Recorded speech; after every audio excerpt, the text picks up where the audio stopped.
ओम क्लीम कृष्णाय नमः। आप सभी को कार्तिक मास की हार्दिक शुभकामनाएं। भगवान श्री कृष्ण और श्रीमती राधा रानी की कृपा सदैव आप और आपके समस्त परिवार पर बनी रहे। दोस्तों, आज की वीडियो में आप सुनेंगे कार्तिक मास का पहला अध्याय, कार्तिक मास महात्म्य और कहानी। आज 28 अक्टूबर 2023 है और दिन है शनिवार। आज से प्रारंभ होगा कार्तिक मास का स्नान, क्योंकि आज है शरद पूर्णिमा। शरद पूर्णिमा से लेकर कार्तिक मास की पूर्णिमा तक ये पूरे एक महीने का समय हम भगवान श्री विष्णु की कृपा की प्राप्ति के लिए, उनकी प्रसन्नता के लिए कार्तिक मास में व्रत धारण करते हैं, स्नान करते हैं, दीपदान करते हैं या फिर अपनी इच्छा अनुसार किसी न किसी वस्तु का दान करते हैं, कुछ चीज़ों का त्याग करते हैं। इस पूरे महीने में अपने अनुसार, अपनी इच्छा के अनुसार, अपनी सामर्थ्य के अनुसार कोई न कोई नियम ज़रूर लेना चाहिए। अगर आप स्नान का नियम लेना चाहते हैं तो स्नान कर सकते हैं हर रोज़ ब्रह्म मुहूर्त में उठकर, और अगर आप स्नान नहीं कर पाते हैं, सुबह नहीं उठ पाते हैं, तो शाम के समय दीपदान का नियम ले सकते हैं, तुलसी पूजन का नियम ले सकते हैं, शालिग्राम के पूजन का नियम ले सकते हैं। इसी प्रकार से प्रतिदिन आप कुछ दान करेंगे, इस प्रकार का भी नियम आप चाहें तो ले सकते हैं। और हाँ, अगर आप चाहते हैं कि भगवान श्री विष्णु की असीम कृपा अधिक मात्रा में आपको प्राप्त हो तो आप कार्तिक मास का व्रत भी धारण कर सकते हैं।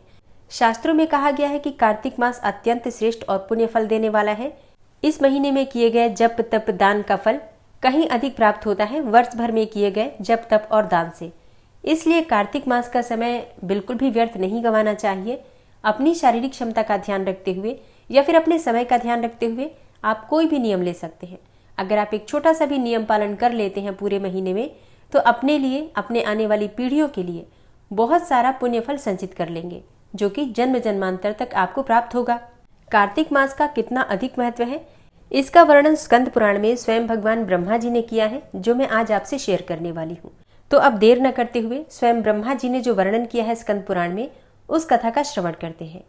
कार्तिक मास के पहले अध्याय में ब्रह्मा जी ने वर्णन किया है कार्तिक मास की श्रेष्ठता तथा उसमें करने योग्य स्नान, दान, भगवत पूजन आदि धर्मों का महत्व। सब प्रकार के विघ्नों का नाश करने वाले तथा सारी सृष्टि का पालन करने वाले श्री गणेश जी, ज्ञान की दाता श्री सरस्वती देवी जी, सब पुराणों के कर्ता श्री व्यास जी तथा गुरुदेव के चरण कमलों में नमस्कार करके भगवान की श्रद्धा और भक्ति रस में डूबे हुए कार्तिक मास की कथा कहता हूँ। नैमिषारण्य में वास करने वाले शौनक आदि 88,000 ऋषियों ने श्री सूत जी से कहा, हे ब्रह्मन, आप हमारी इस घोर कलयुग से रक्षा करने के लिए कोई सरल उपाय बताएं। उनका यह वचन सुनकर श्री सूत जी बोले, हे ऋषियों, तुमने मुझसे जो प्रश्न किया है उसी को ब्रह्मपुत्र नारद जी ने जगत गुरु ब्रह्मा जी से इस प्रकार पूछा था। नारद जी ने ब्रह्मा जी से पूछा, हे पितामह, मासों में सबसे श्रेष्ठ मास, देवताओं में सर्वोत्तम देवता और तीर्थों में विशिष्ट तीर्थ कौन है, यह बताइए। नारद जी के पूछने पर ब्रह्मा जी बोले, मासों में कार्तिक, देवताओं में भगवान विष्णु और तीर्थों में नारायण तीर्थ अर्थात बद्रिकाश्रम श्रेष्ठ है। ये तीनों कलयुग में अत्यंत दुर्लभ है। इतना कहकर ब्रह्मा जी ने भगवान राधा कृष्ण का स्मरण किया और पुनः नारद जी से कहा, बेटा, तुमने समस्त लोगों का उद्धार करने के लिए यह बहुत अच्छा प्रश्न किया। मैं तुमसे कार्तिक मास का महात्म्य कहता हूँ, तुम ध्यान पूर्वक सुनो। कार्तिक मास भगवान विष्णु को सदा ही प्रिय है। कार्तिक में भगवान विष्णु के उद्देश्य से जो कुछ भी पुण्य किया जाता है उसका नाश मैं नहीं देखता। हे नारद, यह मनुष्य योनि दुर्लभ है।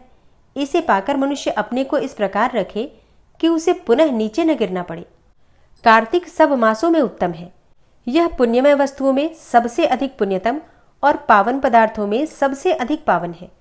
इस महीने में 33 देवता मनुष्य के सन्निकट हो जाते हैं और इसमें किए हुए स्नान, दान, भोजन, व्रत, तिल, धेनु, सुवर्ण, रजत, भूमि, वस्त्र आदि के दानों को विधि पूर्वक ग्रहण करते हैं। कार्तिक में जो कुछ दिया जाता है, जो भी तप किया जाता है, उसे सर्वशक्तिमान भगवान विष्णु ने अक्षय फल देने वाला बताया है। भगवान विष्णु के उद्देश्य से मनुष्य कार्तिक में जो कुछ भी दान देता है उसे वह अक्षय रूप में प्राप्त करता है। उस समय अन्नदान का महत्व अधिक है। उससे पापों का सर्वथा नाश हो जाता है। जो कार्तिक मास प्राप्त हुआ देखकर पराये अन्न को सर्वथा त्याग देता है, वह अति कृच्छ यज्ञ का फल प्राप्त करता है।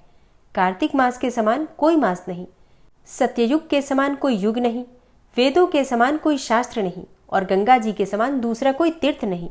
इसी प्रकार अन्नदान के सदृश दूसरा कोई दान नहीं है। दान करने वाले पुरुषों के लिए न्यायोपार्जित द्रव्य के दान का सुअवसर दुर्लभ है। उसका भी तीर्थ में दान किया जाना तो और भी दुर्लभ है।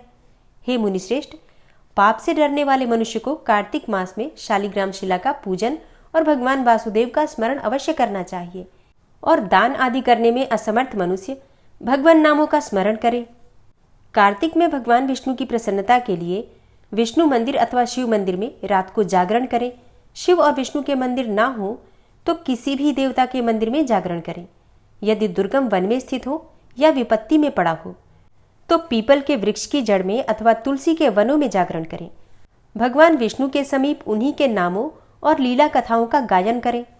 यदि आपत्ति में पड़ा हुआ मनुष्य कहीं अधिक जल न पावे अथवा रोगी होने के कारण जल से स्नान न कर सके तो भगवान के नाम से मार्जन मात्र कर ले।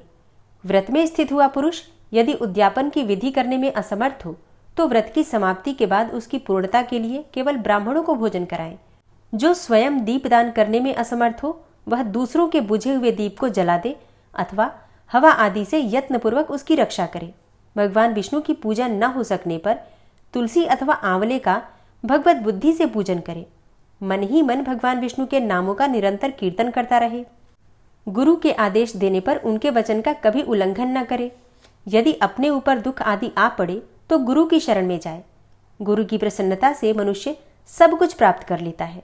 परम बुद्धिमान कपिल और महातपस्वी सुमति भी अपने गुरु गौतम की सेवा से अमरत्व को प्राप्त हुए हैं। इसलिए विष्णु भक्त पुरुष कार्तिक में सब प्रकार से प्रयत्न करके गुरु की सेवा करे। ऐसा करने से उसे मोक्ष की प्राप्ति होती है। सब दानों से बढ़कर कन्यादान है, उससे अधिक विद्यादान है, और विद्यादान से भी अधिक गोदान का महत्व होता है, और गोदान से भी बढ़कर अन्नदान है, क्योंकि यह समस्त संसार अन्न के आधार पर ही जीवित रहता है। इसलिए कार्तिक में अन्नदान अवश्य करना चाहिए। कार्तिक में नियम का पालन करने पर अवश्य ही भगवान विष्णु का सारूप्य एवं मोक्षदायक पद प्राप्त होता है। कार्तिक में ब्राह्मण पति पत्नी को भोजन कराना चाहिए, चंदन से उनका पूजन करना चाहिए, अनेकों प्रकार के वस्त्र, रत्न और कंबल देने चाहिए। ओढ़ने के साथ ही रुईदार बिछावन, जूता और छाता भी दान करना चाहिए।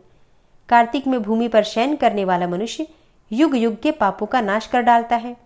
जो कार्तिक मास में भगवान विष्णु के आगे अरुणोदय काल में जागरण करता है और नदी में स्नान करके भगवान विष्णु की कथा का श्रवण, वैष्णवों का दर्शन तथा नित्य प्रति भगवान विष्णु का पूजन करता है, उसके पितरों का नरक से उद्धार हो जाता है। अहो, जिन लोगों ने भक्तिपूर्वक भगवान विष्णु का पूजन नहीं किया वे इस कलयुग की कंदरा में गिरकर नष्ट हो गए, लुट गए। जो मनुष्य कमल के एक फूल से देवताओं के स्वामी भगवान कमलापति की पूजा करता है वह करोड़ों जन्मों के पापों का नाश कर डालता है।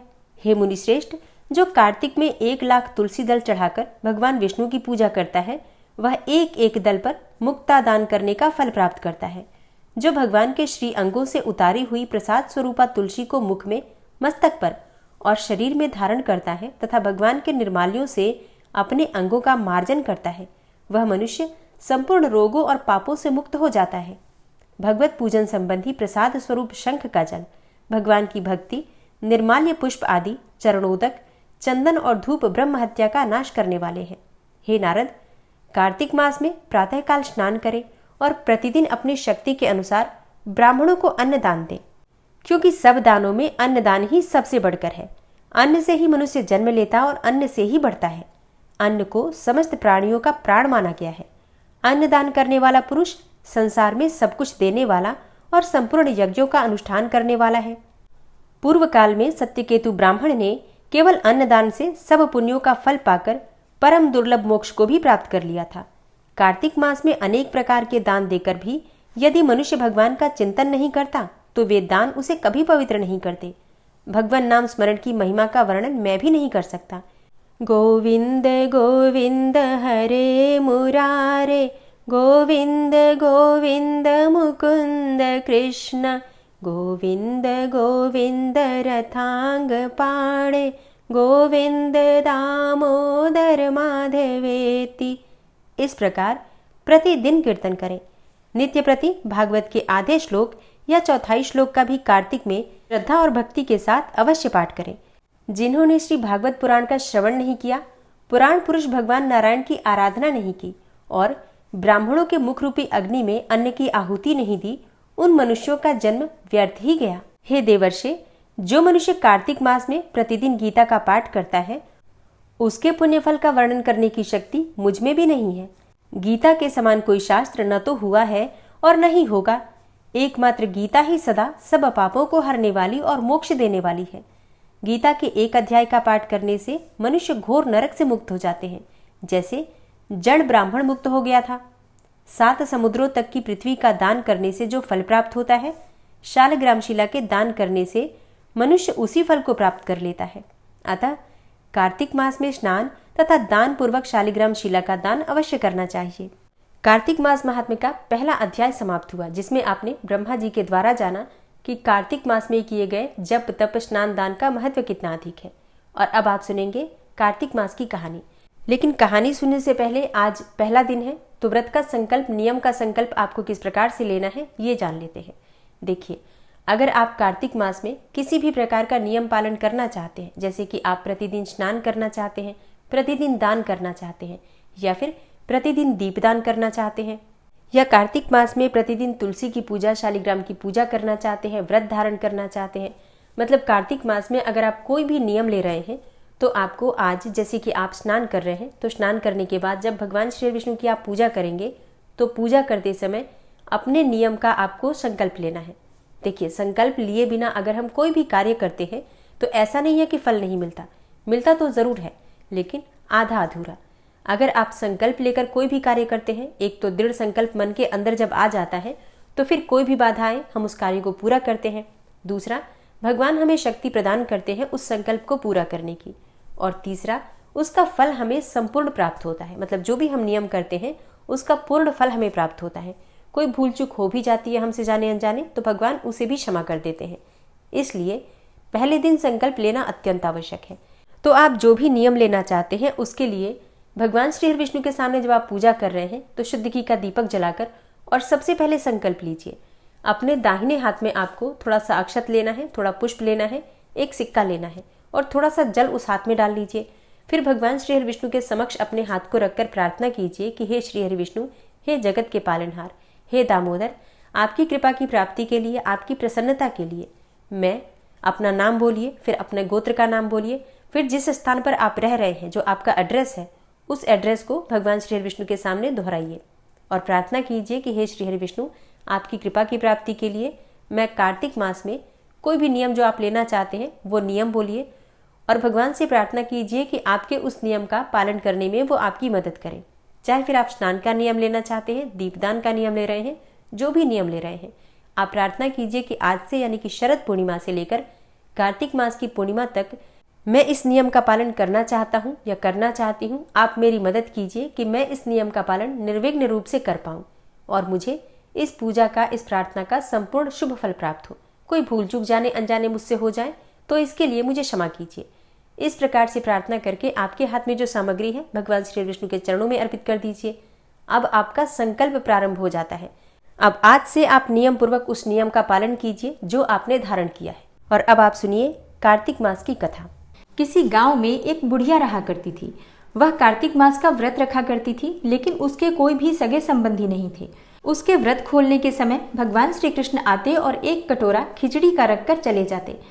बुढ़िया के पड़ोस में एक औरत रहती थी। वह हर रोज यह देखकर ईर्ष्या करती कि इसका कोई नहीं है, फिर भी इसे खाने के लिए खिचड़ी मिल ही जाती है। एक दिन कार्तिक महीने का स्नान करने बुढ़िया गंगा गई। पीछे से कृष्ण भगवान उसकी खिचड़ी का कटोरा रखकर चले गए। पड़ोसन ने जब खिचड़ी का कटोरा रखा देखा और देखा कि बुढ़िया नहीं है, तब वह कटोरा उठाकर घर के पिछवाड़े फेंक आई। कार्तिक स्नान करके जब बुढ़िया घर आई तो उन्हें खिचड़ी का कटोरा नहीं मिला और वह भूखी ही रह गई। बार बार एक ही बात कहती कि कहाँ गई मेरी खिचड़ी और कहाँ गया मेरा खिचड़ी का कटोरा। दूसरी ओर पड़ोसन ने जहाँ खिचड़ी गिराई थी वहां एक पौधा उगा जिसमें 2 फूल खिले। एक बार राजा उस ओर से निकला तो उसकी नजर उन दोनों फूलों पर पड़ी और वह उन्हें तोड़कर घर ले गया। घर आने पर उसने फूल रानी को दिए, जिन्हें सूंघने पर रानी गर्भवती हो गई। कुछ समय के बाद रानी ने 2 पुत्रों को जन्म दिया। वह दोनों जब बड़े हो गए तब वह किसी से भी बोलते नहीं थे, लेकिन जब वह दोनों शिकार पर जाते तब रास्ते में उन्हें वही बुढ़िया मिलती जो अभी भी यही कहती कि कहाँ गई मेरी खिचड़ी और कहाँ गया मेरा खिचड़ी का कटोरा। बुढ़िया की बात सुनकर वो दोनों कहते कि हम हैं तेरी खिचड़ी और हम हैं तेरा कटोरा। और ऐसे ही हर बार जब भी वह शिकार पर जाते तो बुढ़िया यही बात कहती और वो दोनों वही उत्तर देते। एक बार राजा के कानों में यह बात पड़ गई। उसे आश्चर्य हुआ कि दोनों लड़के किसी से भी नहीं बोलते, तब वह बुढ़िया से कैसे बात करते हैं। राजा ने बुढ़िया को राजमहल बुलवाया और कहा कि हम में से तो ये किसी से दोनों नहीं बोलते हैं, फिर तुमसे कैसे बोलते हैं। बुढ़िया ने कहा कि महाराज, मुझे नहीं पता कि ये मुझसे कैसे बोल लेते हैं। मैं तो कार्तिक मास का व्रत करती थी और कृष्ण भगवान मुझे खिचड़ी का कटोरा भरकर दे जाते थे। एक दिन मैं स्नान करके वापस आई तो मुझे वह खिचड़ी नहीं मिली। जब मैं कहने लगी कि कहाँ गई मेरी खिचड़ी और कहाँ गया मेरा कटोरा, तब इन दोनों लड़कों ने कहा कि तुम्हारी पड़ोसन ने तुम्हारी खिचड़ी फेंक दी थी तो उसके 2 फूल बन गए थे। वो फूल राजा तोड़कर ले गया और रानी ने सूंघा तो हम 2 लड़कों का जन्म हुआ। हमें भगवान ने तुम्हारे लिए ही भेजा है। और जब राजा को यह सारी बात पता चली तो राजा ने उस बुढ़िया को अपने महल में ही रख लिया। हे कार्तिक महाराज, जैसे आपने बुजुर्ग महिला की बात सुनी, वैसे ही आपका व्रत करने वालों की भी बात सुनना। इस कथा को सुनने वाले और कहने वाले और हुंकारा भरने वाले सब पर अपनी कृपा करना। ओम क्लीम कृष्णाय नमः। कार्तिक मास महात्म्य की अगली कथा आप कल सुनेंगे और इसी प्रकार से प्रतिदिन आपको कथा और महात्म्य सुनाया जाएगा। तो वीडियो को लाइक करें अगर आपको अच्छी लगती है तो, और इसके साथ ही शेयर भी ज़रूर करें। जो भी वैष्णव भक्त हैं उन सब तक इस वीडियो को ज़्यादा से ज़्यादा शेयर करें। पहली बार चैनल पर आए हैं और अभी तक आपने चैनल को सब्सक्राइब नहीं किया है तो आज की वीडियो अगर आपको अच्छी लगी हो तो चैनल को सब्सक्राइब कीजिए और बेल आइकन को ज़रूर प्रेस कर लीजिए। इससे ये होगा कि इस चैनल पर जो नई वीडियो अपलोड होंगी उनकी नोटिफिकेशन आपको सही समय पर प्राप्त होगी। मिलती हूँ मैं आपसे इसी तरह के वीडियोज़ के साथ, तब तक के लिए नमस्कार।